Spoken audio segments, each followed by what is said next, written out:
New tonight, a 10 News investigation reveals a troubled jail system across Tennessee. Our reporting found almost half of all county jails failed inspections in 2024, and many failed to meet standards for years. But most of those detention centers remain open. 10 News investigative reporter Ellis Rold combed through thousands of pages of state reports and heard from lawyers about what they call a cycle of failure and a lack of accountability. Tonight, we take a statewide look in our Behind the Bars investigation. At 6, we told you about problems at the McMinn County Jail. Lawyers say the small rural facility had 16 inmate deaths in a matter of years. Now, our reporting reveals how widespread some of these problems are and why even state agencies say they have little power to stop it. Our jails are just overrun, overpopulated, and understaffed.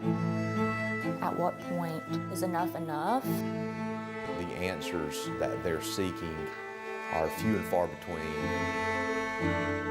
Across Tennessee, county jails are failing, and families want answers. She was in McMinn County Jail for 3 days, and then she passed away. Our first Behind the Bars investigation exposed what's happening inside McMinn County Jail, where attorneys say 16 inmates have died since 2019.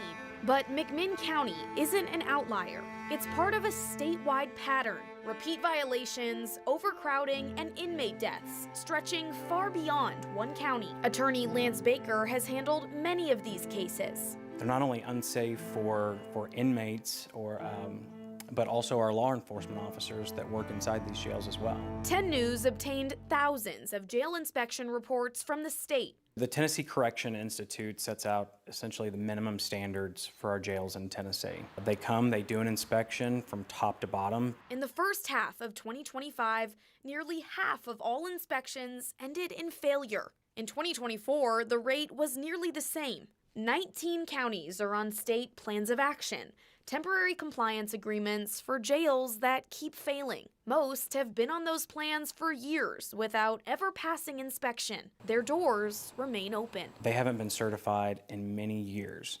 And the ultimate question is, why are they still continuing to exist? Top issues statewide: overcrowding, supervision, and overall conditions. Some jails can't pass because they're too old. We have many jails here in East Tennessee that have not had any updates since, quite frankly, the 1930s. TCI inspects jails, but the TBI investigates in-custody deaths. We requested statewide in-custody death numbers from the last 5 years. More than 50 county jails reported at least one death. That data shows more than 250 deaths since 2020. We found discrepancies in McMinn County's reporting to the TBI. One attorney says he's found evidence of 16 deaths there since 2019.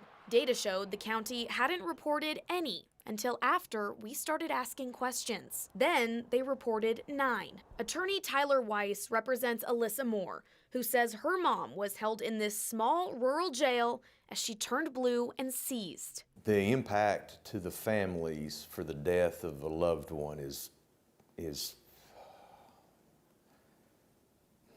that's hard. Answers can be hard to find. It's taxpayer money. We should be able to know what's going on in those facilities. And for counties with repeated problems, lawsuits are an added cost. When those standards aren't being met, whether it's the federal government, the local government, or the state government, they can be sued. State Senator Richard Briggs chairs the State and Local Government Committee. He says the state doesn't get regular updates on local jails, despite TCI and TBI's roles. Do you see that as an issue if, who is responsible for making sure that these jails are running well? Well, what it would be, it's your local prosecutors. It would be the local district attorney who would prosecute those, because crimes occur in jails like they occur out of jails. TCI says they inspect, not investigate, but would report anything criminal. The TBI says it's only a fact finder in death investigations. So if local governments run the jails, who can shut them down? Until a federal judge ultimately says through some sort of litigation, I'm shutting this jail down, we're left with what we have. State records show a system under strain. One experts say could reflect a much larger problem. I can imagine that it's probably widespread. Probably not even limited to Tennessee. That was Ellis Rold reporting. Our full Behind Bars investigation is streaming right now at WBIR+. You'll also find reporting on the number of jail deaths in McMinn County alone and the plea for help from that family you heard from in Ellis's piece. You can download the Plus app on your TV and watch it for free.